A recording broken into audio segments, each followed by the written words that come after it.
Came across a picture that really caught my eye. Okay. I'm going to show you the picture. Okay. Tell me about that kid right there. That kid was Fat Andrew is what I called him, or some people would have called me Meatball. Andrew, do you have any regrets in life? The only thing that I think of as a regret, I was making the burger for whoever placed the order in the drive-thru. I was getting ready to wrap it up, and she comes running back. She's like, wait, don't wrap that yet. no. Kids add a ton of stress to a marriage. Yeah. Because your focus is all of a sudden on them. Yeah. How has marriage changed since you've had kids?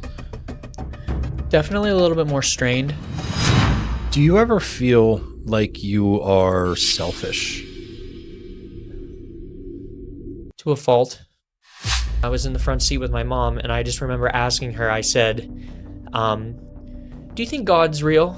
She said, yeah, he's real. And it couldn't have been 3 minutes later. A garbage can came up onto the highway off of the back of a pickup. And We're just two bros talking. That's it. And there okay. just happens to be a lot of lights and cameras around us. Coincidentally. Yeah, weird. I don't know how they got here. But if you're ready, I'm ready. Yeah, Let's yeah, go. I guess. Let's just see All what right. happens. Welcome to the Barbells and Bourbon podcast, the podcast that allows real people to tell real stories. I am your big, bald, bearded, barbell lifting, bourbon drinking son of a bitch, Sean. And joining me today is Andrew Phillips. Hello. Welcome to our home, Andrew. Thank you. Thank you. Andrew, before you got here today, I was doing a little bit of research, going Okay. through your social media accounts, just to kind of like get to know you through some pictures, get a little snapshot of your life. Came across a picture that really caught my eye. Okay. I'm going to show you the picture. Okay. Tell me about that kid right there. That kid was Fat Andrew is what I called him, or some people would have called me Meatball back in the day.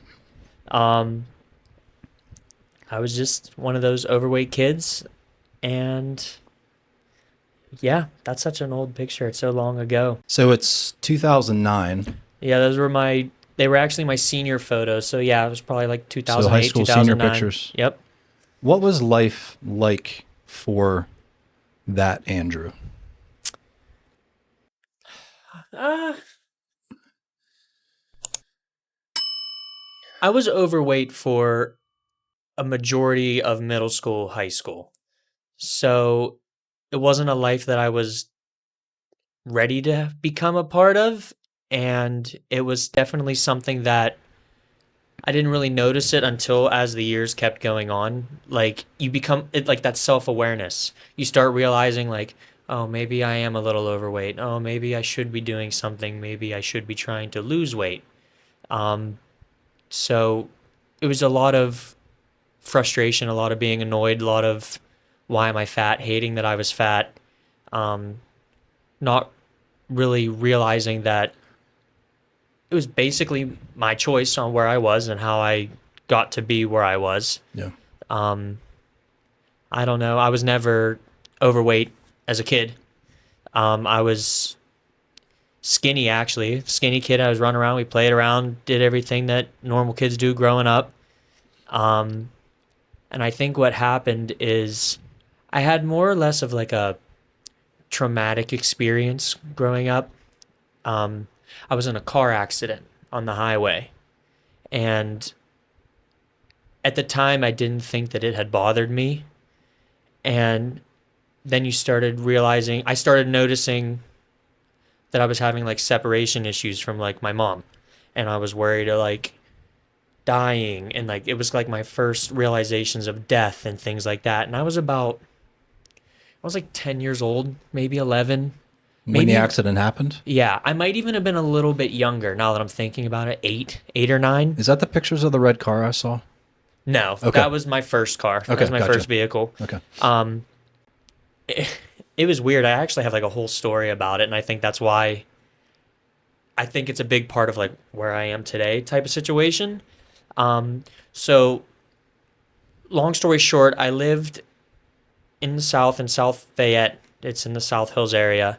Parents got divorced. Parents met significant others, my step parents, great people. I had ended up moving north to Coriopolis. So there was a lot of like commuting back and forth to visit dad and parents and things like that. Nothing crazy, just normal stuff. And I remember this one time, it was my dad's weekend to go over and visit and spend the weekend. And I remember we were riding in the car and I was just sitting there and I was in the front seat with my mom. And I just remember asking her, I said, do you think God's real? Like, nothing super crazy religious, but I had asked her and I was like, do you think God's real? And she was like, well, what do you mean? And she said, yeah, he's real, like, blah, blah, blah. And I said, so if we were to get hurt, would God protect us? And she was like, well, yeah. She's like, God protects good people and good-hearted people. And it couldn't have been 3 minutes later. A garbage can came up onto the highway off of the back of a pickup. And we slammed on our brakes. And we got rear-ended from the back. And then we ended up rear-ending somebody in front of us. And car accident. Again, it wasn't like car didn't flip. There wasn't like fire or anything crazy, but it was, you're on the highway. You're going 60 miles an hour. Any car accident is traumatic. Exactly. Yeah. So, and then, like, it was a whole spiel. Like, I was sitting on my knees, so I got hit by the airbag. I had the airbag burns. Ambulance had me in like the setup. They didn't want to make sure I wasn't hurt, but like we got past it and it was fine. And like, I think my mom had broken her forearm or something, but it was okay. But it was like a reassurance of like, the religion and the God thing, like I was like, oh, okay, well, he's definitely real, because how coincidental could that be within that short time frame? And then fast forward from there, that's when I guess subconsciously started having those separation issues. I didn't want to be away from my mom. I didn't want to go to sleep at night, things like that. And it turned into where I started speaking to somebody, just a counselor, nothing wild. And I think at that time in like the early 2000s, late 90s, pediatricians and all of them, they were pretty big on pushing like medication to try and help with things. So I was on a couple different medications, and my mom will tell the story probably better than I did. But when I first had started like antidepressants and anti-anxieties, she said I gained 30 pounds in a month. Like, it was just this rapid thing. And then that's when the downward spiral of weight gain just continued. I hated that I gained weight. I hated that I was overweight and things like that. It kind of made me a little bit, not weird, but I was like kind of a strange kid too. I was into like the anime and things like that. That's a lot more popular and accepted now. Sure. And it was just like one thing after the other. I wasn't majorly bullied in school, but definitely teased for being overweight. And it just kept progressing to a point where I was just that overweight kid, and I didn't know what to do, except I always accepted it at some point. I just thought this was my life. I would see overweight adults in the store, and I would say, oh, that's just going to be what I'm like, and it ended up not being the case. Yeah. So the reason I brought the photo up is not to like single you out or call you out. Sure. But I didn't expect to see a picture like that, because you're very fit now. Yeah. So to see that, I was just like, is that the same guy? And I was just like, okay. And then I started going through some more pictures and saw a fishing trip. You're overweight. I'm like, okay. Penguin Games, you're overweight. It's like, okay, yeah, he was an overweight kid. So I kind of wanted to know what your life was like as that kid, because you're not that person anymore. Right. Knowing that weight gain came from medication, how ironic is it that you're taking antidepressants and it's making you gain weight and probably be even more depressed, right? Yeah.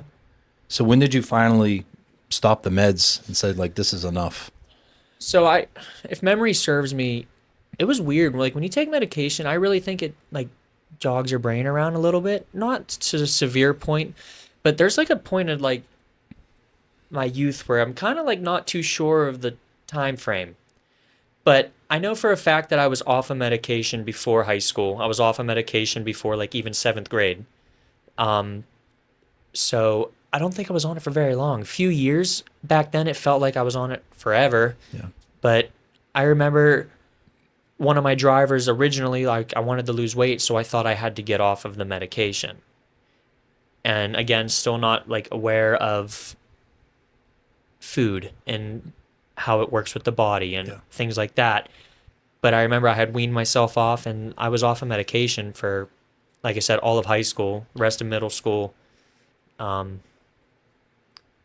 Those medications make you numb, don't they? Yeah. I was on Prozac for a while. I went through a very depressing time in my life for about 2 years, and I was taking Prozac, and it numbs you. I don't think I cried ever during that time. I was never overly excited during that time. Yeah, it mellows you out, but almost to the point where you feel kind of like a robot. Is that how you felt too? Numb's a good way to put it, and I think talking about like numb and crying in particular, not much of a crier now. Even like with death and situations, I don't seem to cry anymore. And that's something that you subconsciously think about. Like, is that a lasting effect from back then? Most recent death in my family, my father-in-law passed away in January. And like, I was with my wife for 10 years. We've been married for 6 now. And like, I was sad. Like, I know I was sad. I never once like cried. Never once like had that feeling where I had to let it all out. Yeah. I was numb is a good word. Just kind of, I was there. I was supportive of my wife, Veronica. I was supportive of the family, my mother-in-law, but no crying. How did your wife kind of react to you not being visually upset? Any funeral we've attended or been at, she always asks me, like, are you okay? And I'm like, yeah, I'm okay. Oh, you just don't look upset. And like, you just never cry. So I just want to make sure you're okay. And I tell her the same thing I tell you. I'm like, I don't know. I just don't have that feeling to cry. It's just not there. Now I have cried. Like when we got married, I cried. When I had my first daughter, I cried. Like Happy cry. Yeah. But to be like sad, no, I don't know. I cried a lot in that childhood period from the realization of death and the finality of life. Definitely cried in that period. But like you said, maybe increased dosages of medication or just the extended period of time of that medication. Maybe it did kind of like nerve block something in a way. I'm not sure. That's interesting. Yeah. I might actually research that because that's very interesting to me, and a terrible side effect if that's the case. I mean, like, you'll never cry again. I don't know if that's actually what That it would is. Suck. But it's one of those things that you think about it, and you're like, I wonder if that's because of that. It could be or a correlation. like why not? Yeah. Why not? There's lasting side effects of like smokers that quit. There's lasting side effects of like heavy alcoholics that give up. There's side effects for everything. Yeah. So why not? Yeah. So I want to ask you 2 questions about that accident. Sure. Do you think God heard you ask your mom that question and he was like, Andrew, I'm going to show you that I exist? As a kid, yes. I thought, oh my gosh, he was like, I'm going to throw this in his way, but also protect him at the same time. Later, I thought, no, I don't think he'd put me into harm's way intentionally just to scare me. Because I just don't think that's what he does. I don't think that's how he does it. Maybe there was some kind of act at play. Like I said, I'm religious, I'm Catholic, and we go to church, not as often as we should, but I also don't like preach the word of God all the time. Right. But definitely, yeah. At the beginning, I thought maybe there was like some kind of intervention. Now, maybe not so much. Maybe more of just like coincidence. Yeah. I seem to always have like weird coincidence things happening. Spoiler alert. Nah. I mean, because I like when you told me that, I got the chills. Like that's crazy. Had you ever been in an accident up until that point? No. I'll swear on the Bible, it couldn't have been more than 3 to 4 minutes later. That's insane. And it just like boom, boom, boom, boom, boom. And I was like, holy cow. So that's one of the craziest things I've heard on this podcast. Yeah, I couldn't make that up. It was strange. Now, another question kind of regarding the accident. You said you used to cry a lot because you fear dying. Where did that fear come from, do you think? This was before the accident, right? Right around, no, it was after the accident, okay. definitely. Yeah. Okay. I just think it was being at that impressionable age, learning, that self-awareness starts becoming born, realizing that the finality of death, it's not infinite. Life's not infinite. That there is an end. And then that's when I started going back and forth with like the God thing and like, well, if I go to sleep, like I want to make sure I wake up again the next day and things like that. And then obviously as the years went on, that corrected itself as well. But yeah, in that 8 to 10 age where I was kind of like really messed up, I guess, a little bit, it was a long time. I was skipping school, not skipping school, I was missing school. There was a period where like I refused to eat because I was so like worked up and depressed and anxious. I remember I had to go to the hospital. Nothing too severe again. It's just I like hadn't eaten for a couple days, and again the doctors always suggested like take him to the hospital, do this, and doctor more or less told me, he's like, if you're not going to eat, he's like, you can't leave here until you eat, or we'll more or less make you eat. And I was like, oh, okay. And then flip of a switch, I was like, oh, I'll eat. My mom took me to Denny's down the street from the hospital, and we ate. And I just kind of, I don't know. Just Like kind I of said, snapped out of it. yeah. But yeah, childhood was a little funky. Not bad. Like I have great memories. You saw the photos of me in middle school and high school. I did all kinds of things like everybody else did. I played sports, played baseball until ninth grade. There was just like a period of time where I almost call it like hazy now too, where a lot of weird things happened, but I'm not sure the stretch of how long it happened. And talking about it like out loud and trying to recollect it, it really wasn't that big of a part of my life. Right. And I mean, this is kind of like an ongoing theme.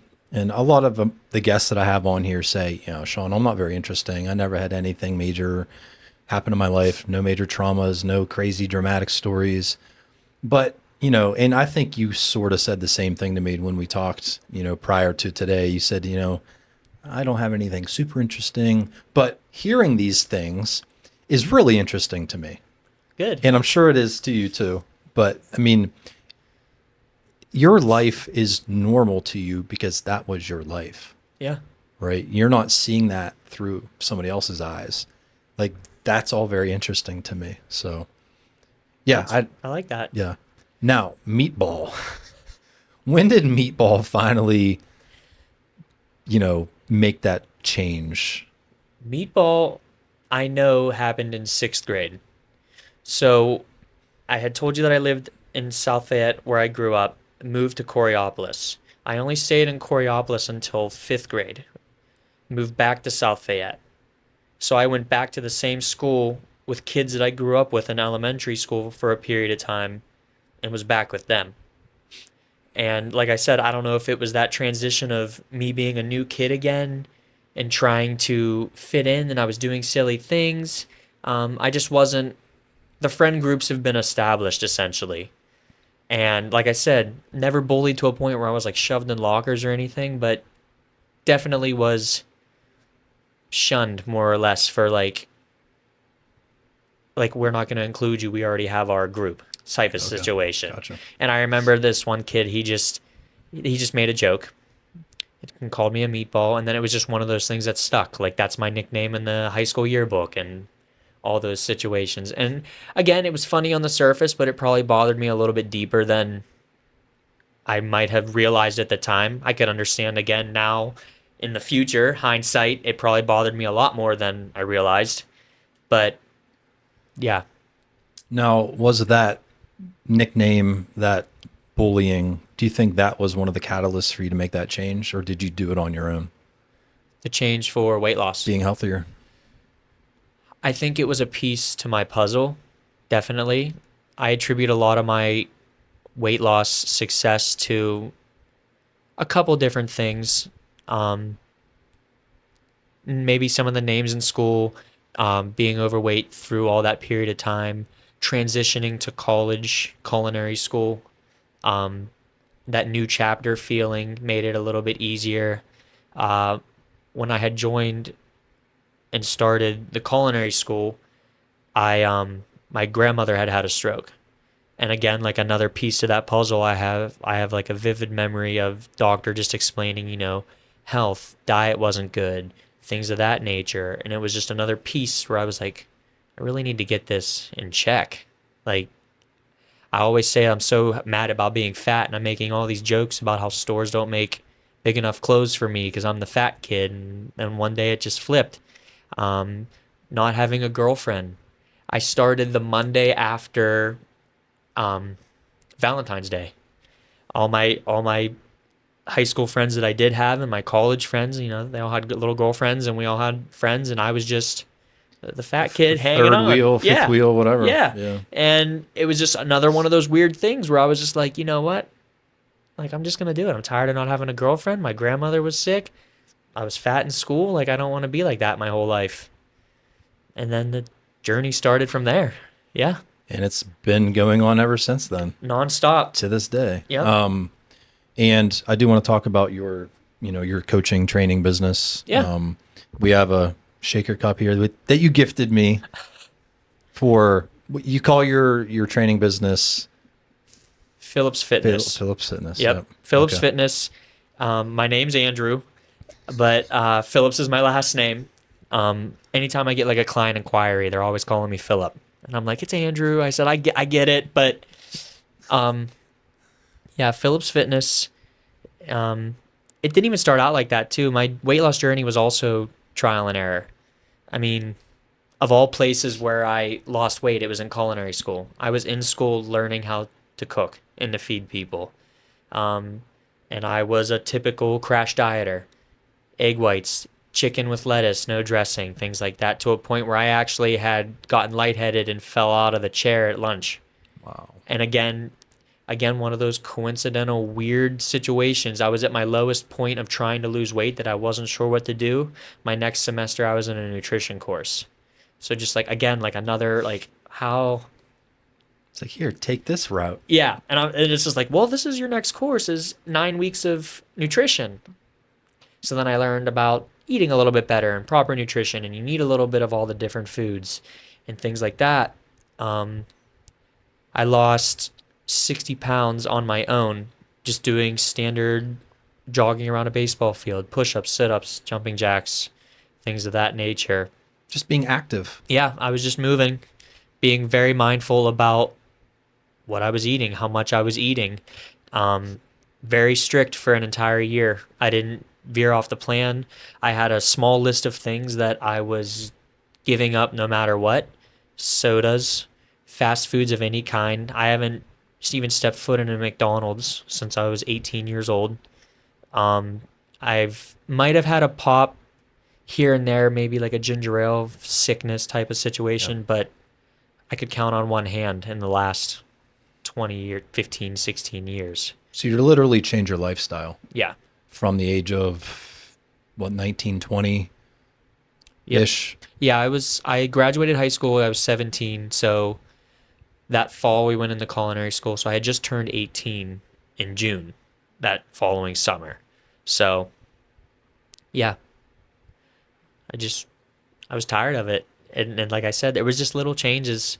Because I also wanted to be like everybody else growing up.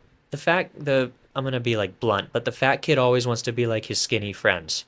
They could go to 7-Eleven at midnight and get nachos and nothing would happen. They could buy the 12-pack of Mountain Dew and just slam Mountain Dews and play video games. I wanted to be like that.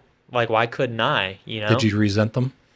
No, never resented them. Okay. I resented myself for my body not being the same as their bodies. So you held yourself accountable. Sure. Good. 100%. Yeah. No, I never blamed anybody for what I was doing. So yeah, it was eye-opening to just set those ground rules, make sure that I wasn't eating those fast food places, not drinking the pops, liquid calories. So, and it's worked. It's funny you said that, you wanted to be the skinny kid. I was the skinny kid in high school, and I hated it. I could eat 5,000 calories a day every day and not gain a pound. Really? And it sucked. And I was sick and tired of everyone saying that I was so lucky that I can eat all that food and not gain weight, because I wanted to gain weight and I was sick of being skinny and bullied. So it's not always better on the other side, because I was just dying to put weight on. Okay. And it was just really getting sick and tired of people saying how lucky I was, because I didn't feel lucky at all. Now, were you did you feel like you forced yourself to eat that much food, or you just ate I was food and always you were just hungry. normal going? I would eat anything and everything. I worked at McDonald's at age 15, and we were allowed to eat for free. Yeah. I think 1 or 2 meals during your shift. Okay. Andrew, I made the most disgusting sandwiches out of a Big Mac bun. I'd put a fried chicken patty on the bottom layer and a beef patty on the top layer with bacon, and we went down the hatch like piece of cake and got Nice. 2 apple pies and ate those 2. Never gained a pound. Inside, I'm like dying. You're like, stop, please, my arteries. But yeah, I was just so sick of being skinny. Yeah. And then I started working out. I didn't realize that exercise isn't a magic pill. No. If you're not fueling your body right, the exercise isn't really going to do much good, Nope. right? Funny enough, my first job was at McDonald's too. I was 14. And I think definitely a free meal. It might have been too. But I mean, I'd be following the skinnier guys around, and we would do things like take the chicken nuggets and wrap a piece of cheese around it with Big Mac sauce. That sounds amazing. It was phenomenal. Like, I don't regret the taste of I didn't anything. think of that. Oh yeah, we were doing all kinds of stuff. We were making the steak, egg, and cheese bagel sandwiches with double steak, and yeah, it was. I have to ask you this. Yep. What's the most disgusting thing you ever witnessed while working at McDonald's? They preach cleanliness. Just, I think the overall fact that it's not as clean as you might think it is. It's not dirty. Like, you're not like, No. I'm not saying don't go to McDonald's ever again, but it's not like this pinnacle of cleanliness, Right. at all. Yeah. Like, you see guys that like maybe rush out of the bathroom without washing their hands or didn't change their gloves. You're supposed to take aprons off when you go outside to smoke. No one's taking their aprons off. Yeah. Like, McDonald's wants you to have your food out in 48 seconds or whatever. The corners are getting cut. I hate to tell you. Yeah. Like, I worked in a country club, and it was not the pinnacle of cleanliness. Again, we did a great job. But there's stuff that people would probably be like, "Oh, I didn't realize that." So like, it just happens. I mean, not me though. I always took care of myself. Wash my hands. As you should. Yeah, I took care of Attaboy. it. So I worked at a McDonald's for about 1.5 years. Okay. And we had this girl working the drive-thru, and she was a firecracker. She was one of those, like, I don't take shit from anyone type people, right? And she was much older than me. I think I was 15. She was probably 20 Okay. or 21. She just seemed a lot older than I was. I was making the burger for whoever placed the order in the drive-thru. I was getting ready to wrap it up, and she comes running back. She's like, wait, don't wrap that yet. No. I My guess the gosh. person in the drive-thru pissed her off. She spit on She it. spit right in the burger. I've never spit in food. Now, I shouldn't have continued wrapping it, but I did. So that guy You're got 15. Yeah. And yeah, she was my elder. I didn't want to Superior. disrespect whoever, I don't know what position she was, drive-through chief or I don't know. Yeah. But yeah. So that taught me a Wow. lesson. Don't piss off the person in the drive-through that's taking your order. Nope. Don't piss off anybody that's touching your food, because McDonald's You're is probably taking going to risks. sue me or something. This could be the end of this is Barbells the and last Bourbon episode. podcast. The last one. It was great while it lasted, folks. I'm gonna miss you. Oh, so culinary school. Yeah. Did you end up getting a career in culinary or cooking or being a chef? Yeah. I worked, I graduated culinary school. I was like one of the top 5 people in the class. Again, ironically, middle school, high school, just a C student, nothing crazy. Culinary school, straight A's. It wasn't always just cooking. We had to take our math courses, and we had a little bit of like writing for like menu planning and things like that. I had to take Spanish for half of my course because the Spanish language is like one of the most dominant in restaurant languages. So yeah, I graduated. All my friends went down to Pinehurst, down south. My best friend, in fact, he was down there for 10 years. He just recently moved back. And I stayed home because, again, I wasn't real big on like leaving home, traveling from home. I had this like still underlying, like, I don't want to be too far away. Um, Not to a point where it inhibited me, but I figured I could find something around me. So I worked at a country club in South Point Golf Club, and I was there for 7 years. I was pretty much like the primary evening cook. Um, Small staff though. We had a pantry guy. There was me, assistant chef, executive chef, sous chef. Small run of the mill place. We put out a lot of food, worked a lot of hours. Um, my days off were Mondays. Again, like boring. All my friends that I had made, they're going out Saturday, Friday night, and they were like, "What are you doing?" I was like, "Well, I'm working a wedding for 685 people. Like, I can't come out." So, Jeez. yeah. But by this point too, I was already exercising. I was already thin. I had already lost that 65 pounds. And again, another just kind of like godsend. I was kind of hitting a plateau with my weight loss to a point where I thought, okay, this is it. I lost 65 pounds, 60 pounds, like that's it.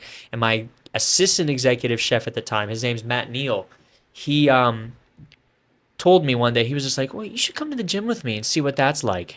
And I was like, okay, like, yeah, I'll give it a whirl. And one time, and I was hooked. Wow. And I was like, I'm 100% doing this forever. And then I lost an additional 50 pounds. I lost 112 pounds total in my journey. Dang, I didn't realize. So you were in the, what, mid 200s? I was High 282. 200s? I was 282 when I graduated high school. Wow. Maybe even a little bit higher when I got into culinary school. And you're not that tall of a guy. 5'10". Yeah. 5'10 and a half on a good day. Yeah. Dang. I was 282 pounds. If you ask my mom, I carried it super well. I mean, if you look at like photos of me standing up, I was pretty proportioned. I had like tree trunk thighs, definitely the belly, face. My face was always thicker, but yeah, 112 pounds at the end of the day. And I was just addicted to going to the gym because of like a singular person telling me to come with him one day. Thank you, Matt. Matt Neal, you're the man. Seriously. Yep. Wow. Back to being a cook. Yes. I know making food for people takes a lot of passion and a lot of time. Like if I make food for the family, you know, I do my thing and it feels good to provide for them. As a cook for many people, do you feel like you have a hard time if you don't get feedback on how good your food is? Like you're putting your heart and soul into this food and you're just shipping it out the door. Do you like to get that kind of reassuring feedback that it was good? Yeah, you like to hear it, especially because we were in that country club setting. Menu was always rotating, seasonal menus, special menus, special nights, Friday night wine nights, things like that. You'd put something out a little bit more special for somebody. So yeah, it was nice to hear feedback, especially towards the end of my like run at the country club where I was really giving input on some of the menu items. I really wanted to hear things back. 90% of the time, executive chef writes the menu. You run through it once, taste the food so you know what you're looking for, and like, this is it, boom, boom, boom. And then towards the end, we were getting more input. Well, what do you guys want to see? What do you think would be good? And just things like that. And I remember my favorite dish of all time, it was, we called it peach pork. And it was a breaded pork, pounded pork loin, pan fried, and cooked in a rosemary peach bourbon sauce, and people loved it. I didn't think it was like that phenomenal, but it was like a top fall item, and it made you feel good because people were giving me feedback. Foods. Yeah. Yep. Good. Because the reason I ask you, if I have a above and beyond delicious meal, I will ask the server to either send the chef to the table, or if it's a smaller restaurant, I'll just go to the window and get their attention. Yeah. And just say, hey, man, that was amazing. Great job. Because I would want to get that feedback too. Sure. Oh yeah, we had a couple. We called them members. They were members that ate at the country club. We had a couple members that they just walk right into the kitchen. The dining room was in the basement, and the bottom floor. We were upstairs, and people would just walk in and be like, "Oh, Andrew, the peach pork was good again." Or they'd yell to our pantry cook, and that three bean salad was amazing, Drew. The other cook's name was Drew, and yeah, it was That's fun. awesome. Yeah, I've never had anybody come at me for not being happy though. So who knows how many people were not happy with it? Because like you said, you start slinging food out the window. I don't know if I cooked for 60 people or 100 people, Yeah. honestly. So just to even get a couple positive feedbacks was good. Was it hard being a cook when you had a bad relationship with food in an earlier time of your life? A little bit. So at this point where I had lost my weight, I was already set in my ways where like I didn't steer from the plan. Again, still at this point nowhere near familiar with macros and tracking. I just was doing what was working for me. So a little bit hard for me because, example, we would demo a new menu and I would be anxious to taste everything because it was going to throw me off of what I already had in mind. I had a special day of the week every week where that was like my free-for-all. So in the beginning, it was a straight year of nothing, no mess ups, no fuck ups, just straight up what I did. And then I was like, oh, I can't not eat foods I like forever. Still no McDonald's, still no pop, but like anything as simple as like pancakes and bacon, like stuff like that I would incorporate back in. And I kept it on to a Friday and I called them Fat Fridays. I like that. I have all kind of stories. They're called Fat Fridays, but I would probably triple my caloric intake that day, which again, learning was not smart. Hindsight. Yeah, that extreme's probably not the smartest thing. I'm talking like 2-3 years in a row of sick every Friday night because I was eating so much food. Like I was so ready for Friday when Friday was coming, and then by the end of Friday, I was like, why did I do that? Like, you put your why? fat pants on for Fat Friday? No. Like, I'm gonna leave some room for this. The reason I asked is relationships with food don't change overnight. Right. And being around all of that delicious menu items that you're making, I'm sure it's hard not to maybe want to have it. But you were so strict that your discipline was enough to keep you away from that. I never once, it was like a flip of a coin, light switch. Make the food. You don't need to taste it. It's fine. That's your job. Just, yep. Yeah. Make the food. Don't taste. Like, I never had that. You know, you see chefs in movies and stuff all the time. They're tasting the sauce. I never once had an inkling to do that. I had my 24-ounce styrofoam coffee with a little bit of cream and sugar, and we just slung food out the door. If I worked on a Fat Friday shift, yeah, I was tasting food. I was eating the spanakopita that we were putting out for the wedding. Like, it was just all game. We're missing a dish of the peach pork. You're like, in the back corner. You can ask anybody. I was already bringing my own food at the time too, or I was cooking my own food because I could, and I'd set it at the end of the line, and I'd run down, I'd take a couple bites of my chicken and rice, and then I'd run back and make peach pork. Wow. Like, I never had an urge like that. It was strange. Because when, we talked on the phone a couple days ago just to like plan out today, and you said, I'm a planner. Are you a very structured, by the book type person? Yes. My wife says that I'm a very type A personality. I have a plan. I have a way that I think it's going to play out. If it doesn't play out that way, I have a little bit of a hard time. And that could be for anything, whether it's meal prepping or traffic on the road. If it says I'm going to be here at this time, like, my brain is mentally prepared to like be there at this time. And if I can beat that time, then I'm happy. But if it like is a random slowdown, I'm a little perturbed. You get kind of anxious? Yeah, not to a point where I'm like itchy and I'm like, oh. Yeah. But I don't know if you would classify it as like an OCD. I'm a very black and white person as well. I'm not very good at seeing the gray area. And I think a lot of that does have to do with, again, my success with weight loss. I did what worked for me at the time. There is no other option. Now I'm learning that that's not the case. But yeah, very type A personality. I have a plan, I stick to it, and if I don't, it's a little curveball. I'm the same way, man.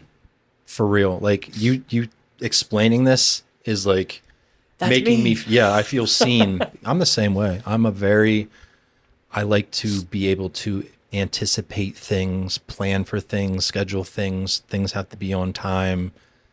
I don't like surprises very much. I had my oldest daughter, she'll be 5 in November, so first child. You can't plan that. Like you can't plan how the child's going to be.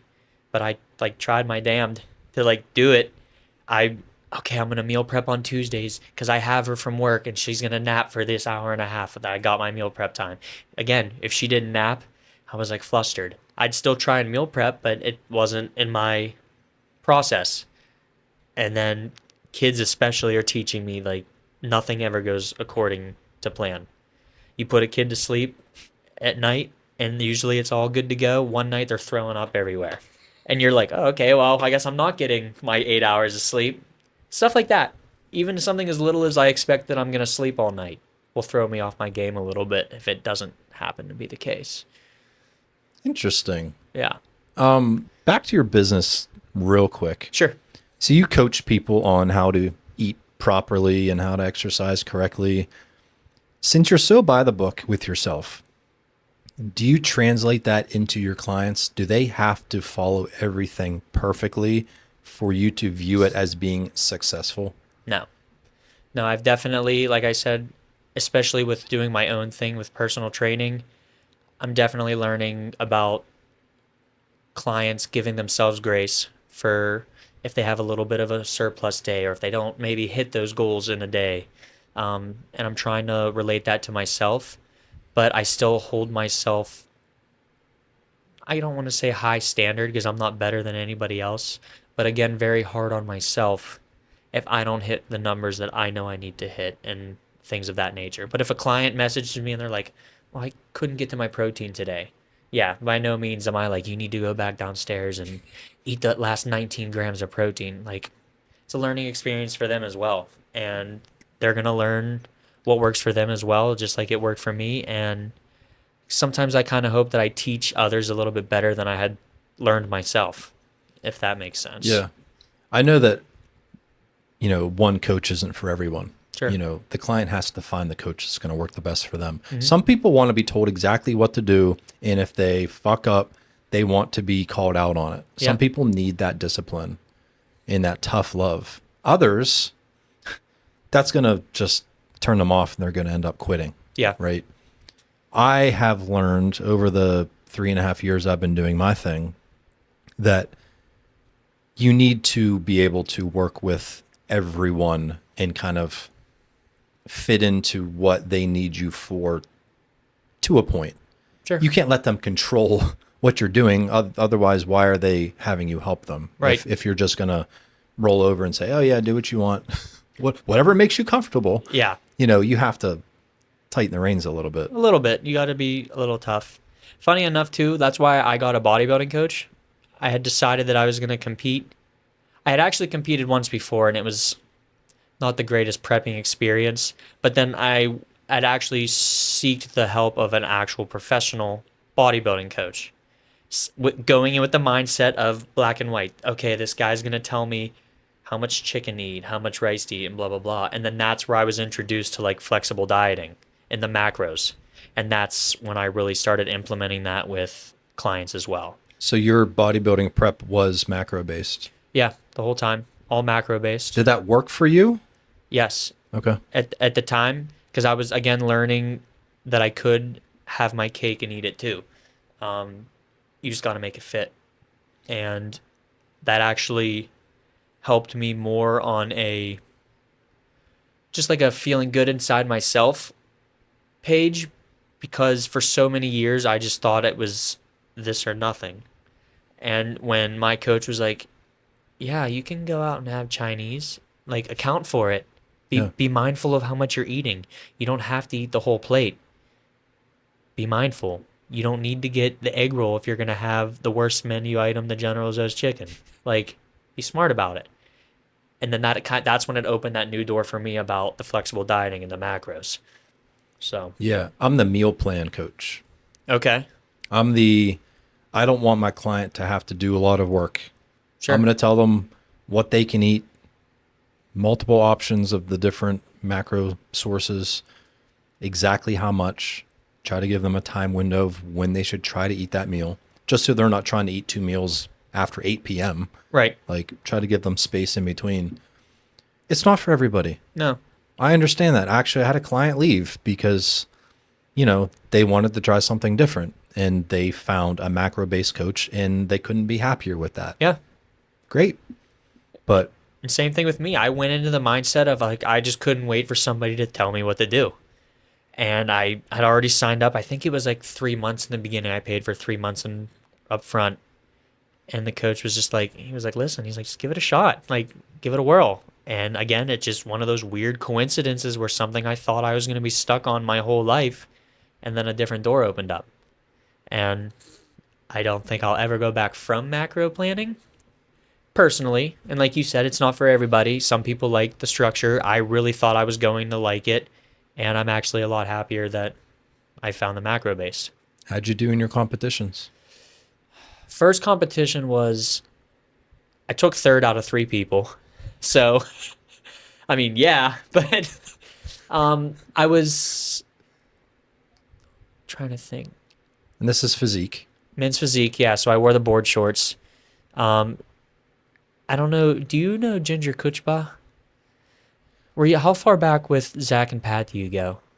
Do you go back to like Reaction Nutrition days? Pat, yeah. So they had an athlete. Her name was Ginger Kuchba. She was a big deal. She was a WBFF diva. She competed and things like that. She had an amazing story. Her husband had passed away overseas. He was in the military.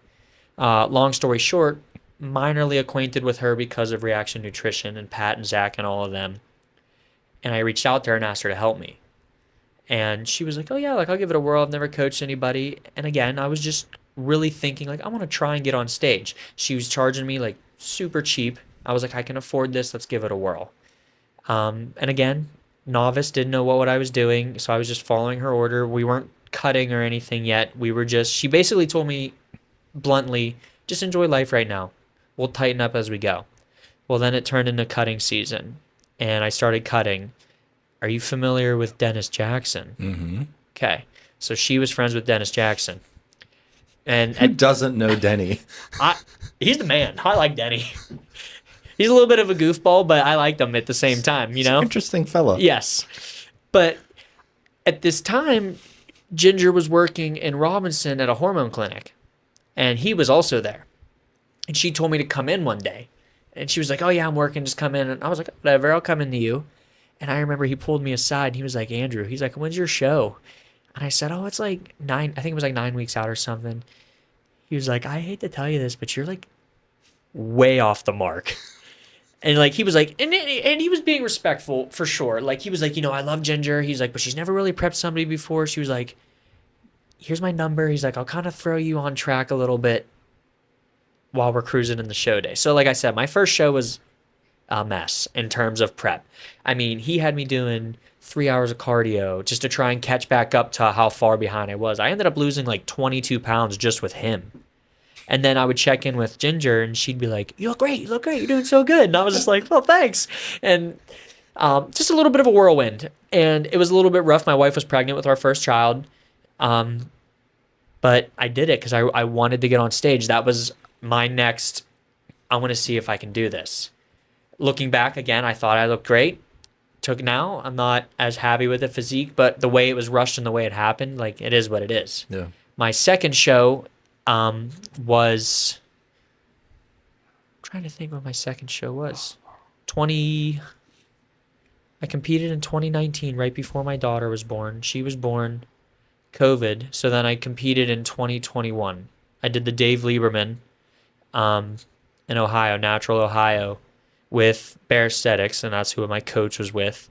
I took 9th in men's physique, novice, And then I went and traveled up here to Butler, and I did the natural Gary Udit's Yep. one show, the NPC Natural, and I took first in my class in the open category, and then I did not take the overall. And then I competed again 2023 last April, and I again took 8th place. So not an extensive run. Again, the coaching situation kind of started falling apart a little bit. Nothing against the coach I had, but he was very much into holistic training, holistic health, lifestyle. He had left Bare Aesthetics. It was kind of a weird transition. Like I could tell that I wasn't with this company, Bare Aesthetics, anymore, but it took a while for him to kind of open up and be like, hey, I'm actually not with them anymore. I'll be more than happy to keep you as a bodybuilding client, blah, blah, blah. And I was like, you feel dedicated to somebody. And I was like, yeah, sure. Like, I'll just stick with you. Did this show. And I wasn't happy. I knew that I could do better.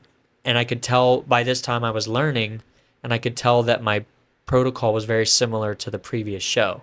And if you do the reverse right and you diet right, you should come in a little bit better. Package should always look a little bit better. And I felt almost worse. I didn't fill out enough. I was conditioned as hell, but like flat as a board. Yeah. And then that's when I had reached out to the Bare Aesthetics. I reached out to Dylan Bear. He's the owner. Sent him some pictures. I said, this is what I looked like and blah, blah, blah. And he told me that he was having some spots opening on his personal roster. And, after like back and forth with my wife a little bit, she was like, yeah, you should go for it. And I told him exactly what I wanted. I said, I don't know if I'll be able to be a natural competitor on a pro stage. I would like to at least get to a point where I'm competitive, though. I want somebody to look at me and be like, damn, this guy looks really good for a natty guy. Yeah. Again, I'm not like one of those people that's against the enhanced. But personal goal of mine, I lost all this weight in my life. How far can I push my physical, natural being? Yeah. And now I'm with this coach, Dylan Bear. I love it. Body composition is the best it's ever looked. The diet's been the best it's ever looked. I was pushing 4,400 calories a day last year. Went on a mini cut right here after Easter, and now I'm back in a bulking phase now. So we'll you stepping on stage again? Next year, hopefully. Okay. Yeah. It's all, again, timing, planning. Again, black and white, yes, I'm getting on stage. But my wife and I are planning on having a third baby in the future, probably next year sometime. So again, it's gonna have to like coincide with that. But yeah, I would like to be a competitor for the long run. I want to keep seeing myself progress, and I want to keep getting better at it. Definitely. How old are you? 33. I just turned 33 in June. You have so much time. Yeah. Yeah. You haven't even hit peak muscle development yet. That's what Dylan tells me all the time. Yeah. He's like, you got so much time. He's like, you're so much better off a year ago that you are now, yep. And you're just going to keep getting better. So I'm excited for it. So tell me about your family. You have 2 kids. 2 daughters. I have a 4.5-year-old Sailor, and then I have a 2-year-old Kensley. I love them to death, clearly. That's another big thing about me growing up, is I was always the family man. When I was a kid, again, one of those things where like boys, that's kind of a little bit weird. I always wanted to play house. I always wanted to be dad. I always wanted to take care of kids. When we went to family functions, I was the one always entertaining the smaller kids and playing with my cousins and things like that. So to have met my wife and have a family was one of those like black and white plans. Dream came true. Check the box. Yes. Yeah. Still aiming for a son. So we're gunning for a son for this third one. Get rid of that black and white stuff, man. I know. It doesn't work like that. I'm trying so hard to learn. I'm trying. But I love them. That's a part of my life that's never changed, and I'm glad that didn't. Because again, things change all the time, and to know that I kept a part of myself that I loved so much as a child, and I'm living it now, I feel like I had won in that category as well. They're firecrackers, though. They're at that age. Ooh, they're just they're like me almost. My wife will tell you, like my oldest, she has that leader mentality, which I've never had. I was a follower through and through. You told me what we needed to do. I'm on board. I'll be your strongest worker. You got it. My daughter, Sailor, I don't know who she gets it from, but like, if you're doing this, then she's telling you to do that, to do this. Almost kind of how I like live that black and white, and it has to be her way. Like, over the springtime, we went to a bounce house, and she just like walked into this bounce house, 4 years old, and she's just like, we're going to that bounce house over there. And these four kids just followed her. And I'm just like, okay, like you go, girl. And then my youngest, I don't know yet. She's coming into her terrible twos. So I'm not sure which way she's going to go, but she's a lot more mild tempered than Sailor, but we're in the hitting phase right now. So I don't know which way she's going to go yet, but she doesn't seem to have that dictator, like we're doing this yet, at least. So, Well, kids can be so different from one another. I have 3 teenagers. They're all so different. Really? And I have 2 that were born on the same day, 4 years apart. wow. And I thought they'd be very similar just because of astrological whatever Sure, yeah. aligning. So different. Really? It's just so crazy. But My mom used to say that about me and my sister. We're polar opposites too. She always said, she's like, I just don't get it. Like I raised you both the same way. We did the same things the same way, and you guys are completely happened to different you? human beings. Yeah. So, no, I believe it. You always hope or think that they're going to be the same way, and they're not. I'm No. learning that as a dad, a parent. I mean, in retrospect, do you really want them to be the same? No. No. No. They all need to be their own little unique individuals. And again, I'm just going to keep going to the black and white. I wanted my youngest to be the same because I was familiar with the process, and she's not doing that. So again, it's Back to the book. yeah, I'm like, oh, I don't know, like she's going this way instead of this way. I don't know why, but You start glitching out. but I will say that it is easier Yeah. though. It's easier to adapt to the changes. Yes. Yeah. Like, yeah, it's 100% easier. But she's still not doing everything that Sailor, my oldest, did when she was 2. So it's like, it's just interesting. Maybe you needed kids to kind of break you out of that shell of being so focused on your plan. Yeah, You needed that uncertainty, sure. So I agree with it's that. probably helping. Definitely. My wife helps a lot too. Like she's even way back when we met, she had told me like, gotta find that gray area. It does not go the way you wanted it to go. She grew up in a house being the youngest of 9. So she was constantly adapting. She was constantly like, however you could get it in or make something work. And I just never grew up on that, whether that was my past experiences or just how I ended up. Yeah. And she grounds me for that regard. And then the kids, oh yeah, they definitely help. So you mentioned Pat, Reaction Nutrition. Yes. Let's segue in the Project One Nutrition, shall we? Sure. So Andrew and I are both on the Project One Nutrition squad.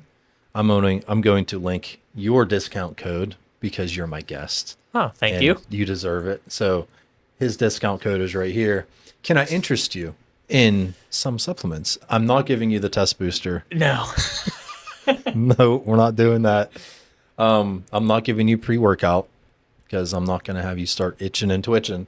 Not that that's what that does, but it does get you pretty revved up. So I'll give you a choice, aminos or electrolytes. Aminos. Yeah. Definitely. Have you had the electrolytes? Yeah. I had them at our last squad meetup. We tried all the electrolytes. They were really good. The one I wasn't at. You were on a work trip, I think, right? I was. I hope they do some water in there. I hope they do another one. It was Janine it was a lot of promised fun. that there would be another one. It was a lot of fun. It looked like it from the pictures and the videos and stories. But yeah, I mean, Project One Nutrition's it's like a family feeling when you're part of that team. Do you agree? Yeah, I've been with more or less Zach for the entirety of supplements. So, and the couple different places that I was ambassador with, this one being a squad member is definitely way different of a feeling. Were you on the demo crew? Kind of. I was on it. I was accepted. I didn't do anything to push it. Like, again, there was no drive for it. Even something as simple as our like monthly squad meetings that we do with the Zoom calls, like that amps me up. That makes me want to work and do anything I can for them. Yeah. And it's paying off, you know? Cheers. Cheers. Look at the froth. Perfect. It's so classy.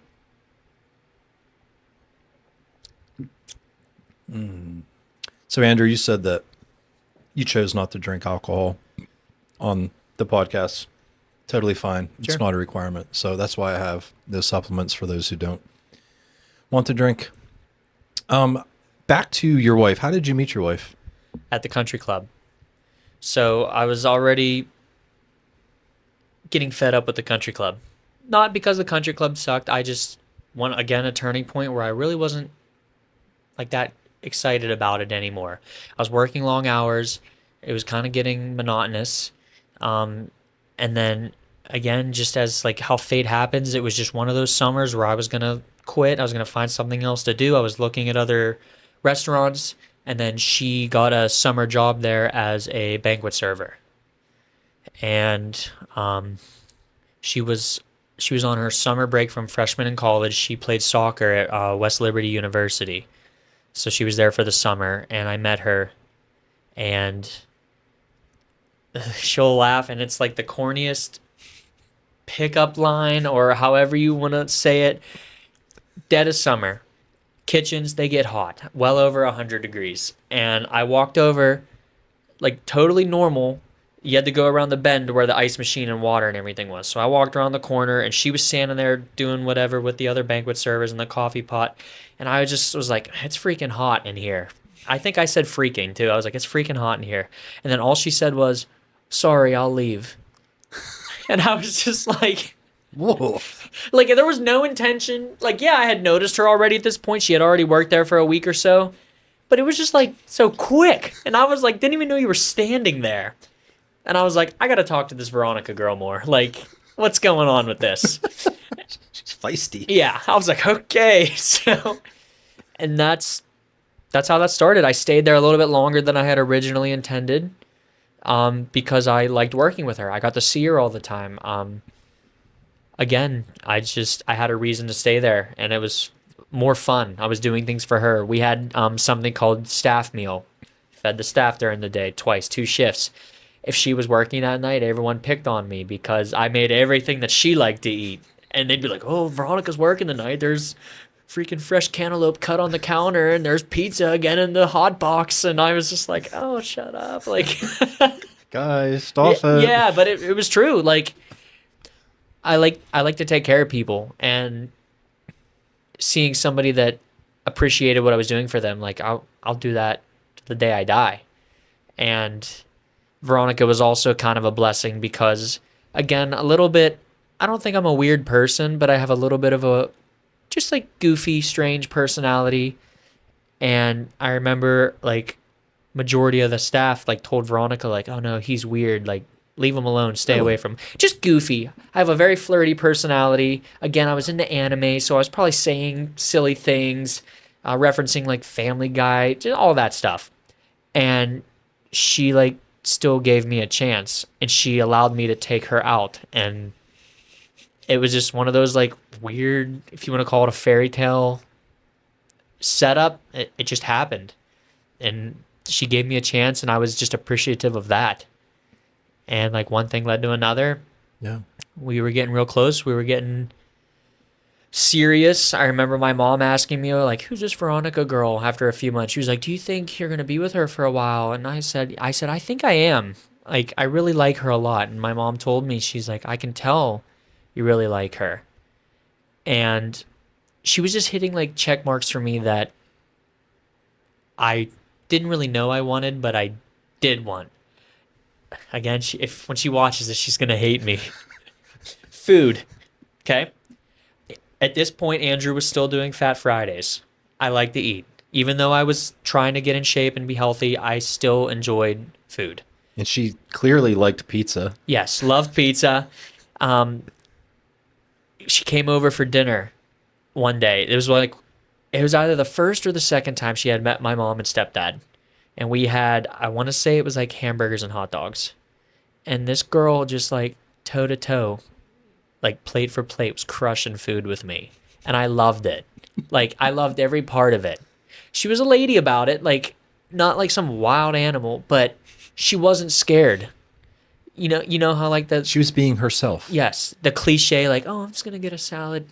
No, Veronica was like, I need bacon on my cheeseburger. Like it was, and I loved that because I said, okay, there's a girl here who's gonna match my energy, and just one of those like again check marks on the box, and it was awesome. She encouraged me to leave the country club. At this point in time, I was contemplating becoming a personal trainer. Um, it's just so funny. I'm going to pause now because you don't realize, like you said, how interesting things are. And there's like so many different pieces of my life. So, like, saying it out loud is just crazy. I wanted to be into fitness more. I had a gentleman stop me at a LA Fitness in Bridgeville one time and asked me if I could just give him a couple pointers. I was just some strange guy in the gym. It didn't mean anything. And I helped him. It made me feel good. And then Veronica, she's like, well, you should do that. You should try it, see what happens. And then I told my mom, like, well, I didn't want to waste $60,000 at culinary school. Like, I should be doing this for the rest of my life. And she said, you learn food. You learn how to cook people. You can also tell people what not to eat. And again, stepping stone. It was just one thing after another. And ironically, I walked up the street. The health club at South Point was hiring part-time trainers. Got a personal training job. Helped like 2 people, and then the client base starts building. It's a ripple effect for sure. And next thing I know, I was working 15 to 20 hours a week at the health club while working my 60 to 70 hours a week at a country club. And then like one day Veronica's like, I think you need to go up there and just stay. And then I made that switch, and then I became the full-time trainer at the health club. And yeah, just a lot of things that she did for me that I was super thankful for. So she was the gray that you needed, Yeah, right? essentially. Yeah, 100%. I'm not going to make a 50 Shades of Grey reference here. I just did. Oops. But yeah, you were so black and white. You went to culinary school. I need to be a chef. Yep. That's all you could think about. You had to continue that plan. Yeah. And then, her and your mom and some other influences helped you kind of change that path. That's super cool, man. Yeah, she was like, again, cliche. I was one of those, like, after a year, I gave her the promise ring type of situation. But I already knew that I wanted to marry her. And again, I was always like shunned. I didn't have very many girlfriends before her. I didn't want to be too weird. I didn't want to come off too strong. I had a girl that broke up with me right before Veronica, actually, because she was going into finals for class. And I was checking on her. And I couldn't get a hold of her, so I had messaged a friend saying, like, hey, is she okay? Like, I know finals are here. She's stressed, blah, blah, blah. Just, to me, what is, I think, caring? Girl called me the next day, don't come over. Like, I'm done with you. That's weird that you had to message my friends. And I was like, okay. It wasn't a long relationship by any means, a few months, 4 or 5 months. So maybe, again, I came on too strong. The nice guy syndrome. Yeah. But it was always genuine, no matter who it was. And Veronica always accepted that just straight on. And I knew that I wanted to marry her. And when I left the country club for the health club full time, I ended up getting a part-time job at Red Robin as a server. Just so that I could like get an engagement ring. And, we just followed the appropriate process, got engaged. We got married to get a house, kids. And yeah, that's just been how we've been rolling. If I were to ask her what her favorite thing about you is, what do you think she would say? Oh.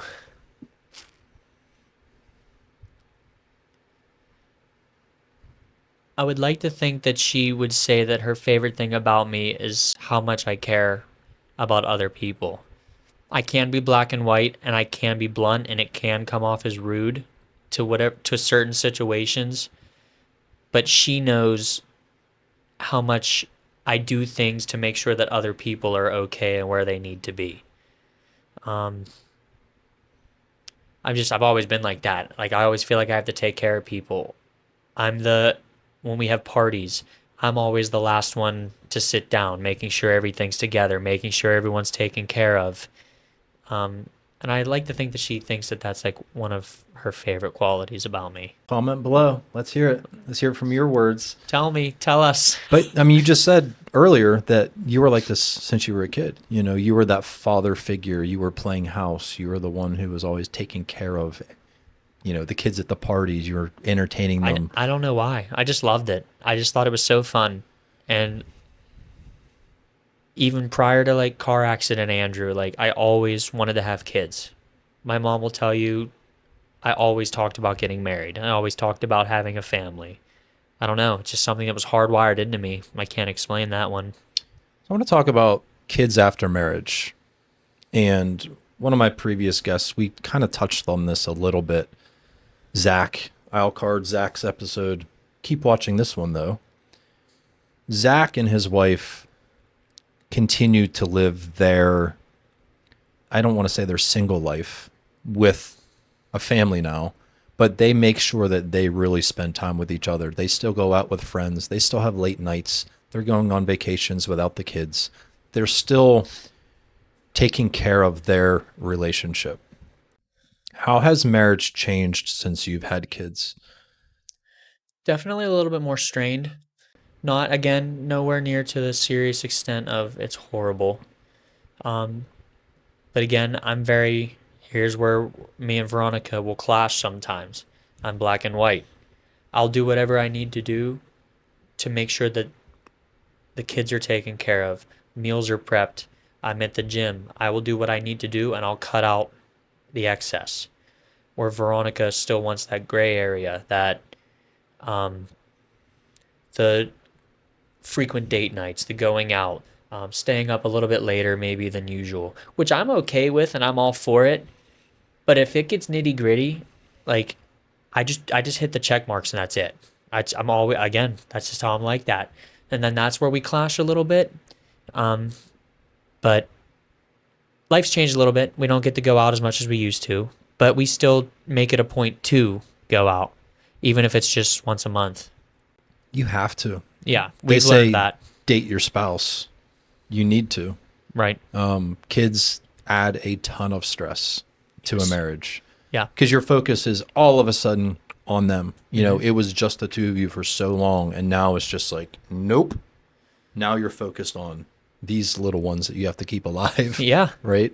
These tiny humans. We just talked about this morning. Like me and my wife at breakfast. She was just like, sometimes I just feel like roommates. Like we're just always like, we don't have anything to really talk about. She's like, we just talk about the kids, or like we're in bed relaxing and de-stressing or unwinding. And like, I told her, it's so funny. We just talked about it. And I told her, I said, but I think it's just a piece of the life right now. I said, as long as we know that we care about each other, we love each other, this is just a part that we have to just grind through it real quick. The kids aren't going to be this small forever. We're going out next Saturday on a date night.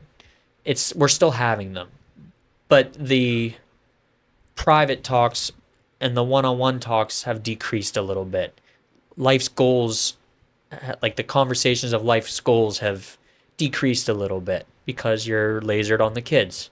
I want to make sure my children are now sailors of age where she's playing sports.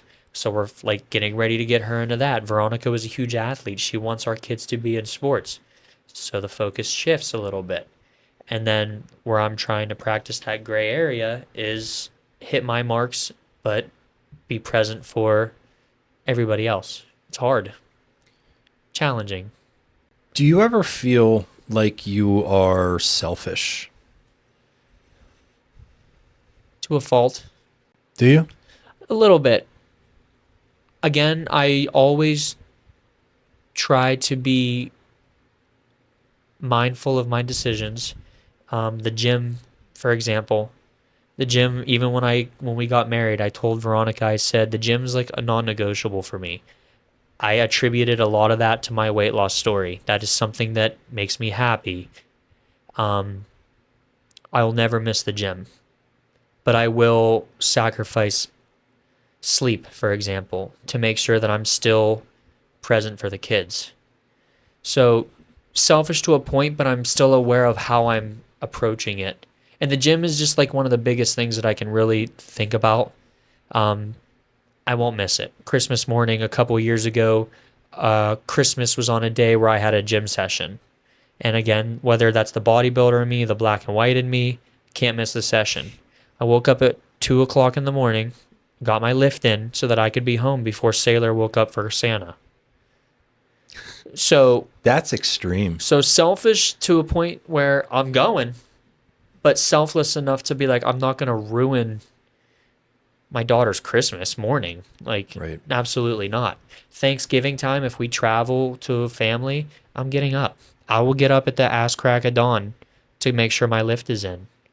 I work part-time at a boot camp place. Saturday mornings, I used to sleep in a little bit before the gym. Now I'm up at 3:45 in the morning to go to the gym before I go and teach a boot camp class.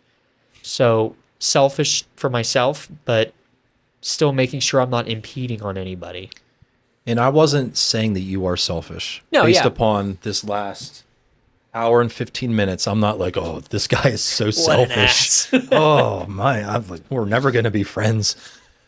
I asked you that because I had a feeling that you were going to say that you feel a little bit selfish because you do know what you need to tick the way you do. I don't think you're selfish. I think everybody has certain things that they need in their life to operate under normal conditions, to feel good mentally, to feel good physically, to feel good emotionally. You know, that fire is fueled all different ways for everybody. Mine is fitness. You know, I need to do that. Mm-hmm. I'm also obsessed with finding things to do, working. Like I need to always be doing something that fulfills me, that fills my cup. Yours, you have yours. You know, your wife probably has hers. Yeah. It's not wrong, but I think you're doing an amazing job trying to balance things too. There's things that I've given up that I was willing to give up. Huge, like I said, huge anime guy. Video games, huge video game guy. Golfing, I golfed all the time. So when it came to like the priority list, golf basically completely went. I turned into a once a year Father's Day golfer. Video games, I like to think that I can continue to play video games, so I buy all the newest systems and then they sit. If I turn it on 5 or 6 times a year, that's a win. So like self goal of mine, I'm trying to play video games a little bit more. But yeah, there's the non-negotiables and there's things that I can live without. And just like you said with fitness, I can't give that up. I operate under normal conditions knowing that I hit the gym, my meals are prepped. I can tackle that gray area now as long as my stuff's in order. You're more gray than you think you are, man. And you are wearing gray. Who would have thought? I'm wearing the black and the white. We're like reverse roles right now. My wife picked my shirt out for me. Aw. Did she lay it on the bed? Yeah, she was like, I got your clothes upstairs. She takes care of me. That's cute. She does. That's awesome. Yeah, that's what she said. Because I when I was on the phone with you, I said, well, what do you want me to wear? What do you got? And you were like, I'm going to wear shorts and a T-shirt. And you were like, wear a Phillips Fitness shirt. Yeah.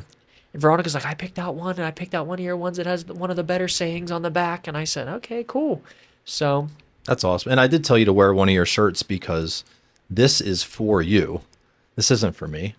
I wanted you to represent yourself the best way you possibly could. And I figured why. And you handing me this shaker downstairs, I was going to leave it in the kitchen. And I'm like, no, I'm going to set it right smack dab on the middle of the table. Oh, see, and it wasn't even used for advertisement purposes. I was just grateful to have an opportunity to do something like this. Yeah, this is all about you, man. And I hope you feel that way. Sure. With that being said, let's arm wrestle. Your arm wrestles. Someone's been watching. Oh, yeah.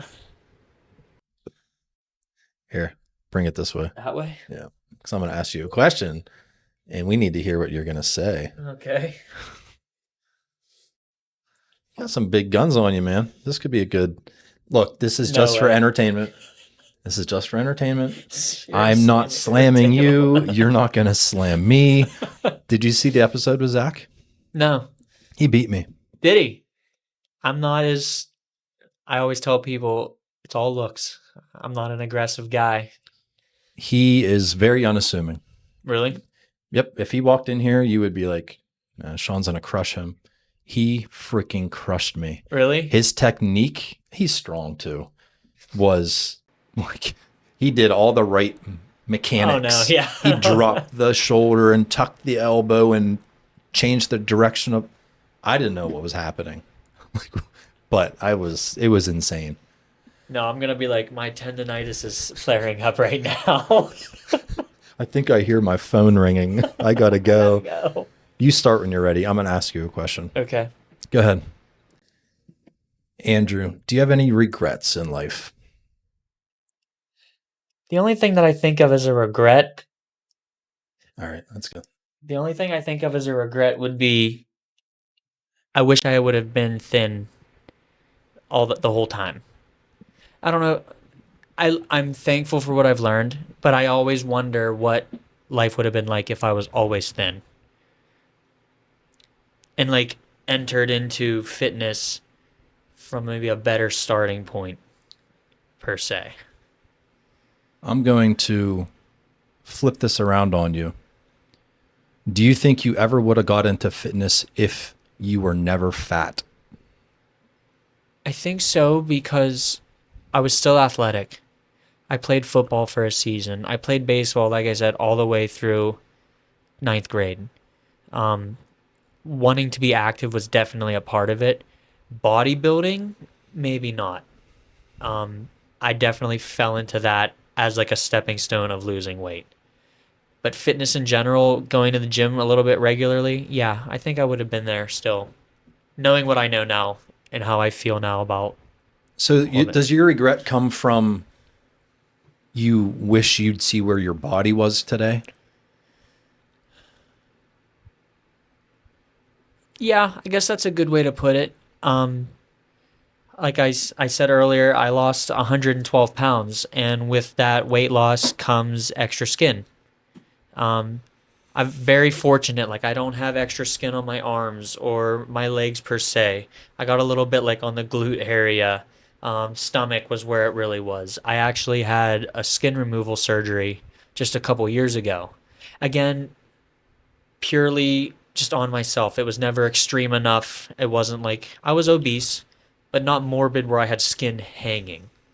But enough where I was like, I'm busting my ass in the gym every day. I'm getting my ass up on the stage. I can't do anything. I can't condition anymore and that go away. Right. It didn't matter how much weight I gained. It didn't matter how much I lost. I get on stage, I'm 164 pounds. The skin was there. And I got the surgery. So regret, because if I would have pursued bodybuilding, yeah, I think I'd be in a little bit better of a spot. Not that I think I'm in a bad spot, though, if that makes sense. Makes sense. But there's factors, I feel. Sure.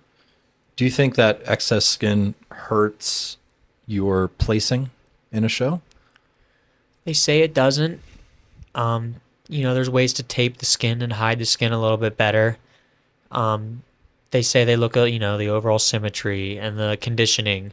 So maybe not to an extent, but it's one of those mental blocks on me where I'm like, oh, I could do better if I didn't have this extra skin.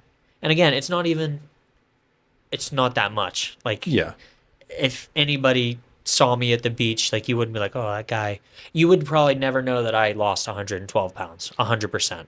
I was going to say, looking through your pictures briefly, I wouldn't have guessed that you were heavy at one time based upon your current physique. Yeah. Yeah, you can see that there are some stretch marks or some loose areas. Sure. But I wasn't like, oh, he must have been really big. I just thought, whatever, like, that's just your genetics or something. Yeah. Right? But do you have any questions for me before we close out? I don't. Or anything that you didn't talk about that you really want to get off your chest? I definitely don't have any questions. This was fun. Um, I was telling him that I was nervous to do this because I've never done anything like this, and you told me don't worry about it. You said the cameras, the lights, everything's gonna disappear. The only thing that I keep watching is the microphone. That's the only thing I'm like, there it is, there it is. But Did it disappear? no, the microphone was there the whole time. I meant like Everything else, yeah, gone. it's like It it's doesn't just feel us. like it was as bright in here anymore. When I first walked in here, I was like, holy cow, it's like super bright. No, yeah, everything's the same. Now it's just, I feel like natural. I feel like it's a part of it. No questions. There's not really anything I want to get off my chest. I was trying to prepare how this night was going to go again, black and white. And the few podcasts that I had saw, you opened up a lot with start me through your childhood. So I think that's why I started the way I started. But no, I don't think there's anything really get off my chest. Did you learn anything about yourself? I don't know if I learned as much as I just kind of like reassured what I kind of knew, but also gave myself grace to tell myself and remind myself about that gray area. You need to have the gray area. It's not black and white. It's not on and off. It's you plan things to go this way. If it doesn't happen this way, how are you going to adapt? And I reassured myself more than anything, I think. Good.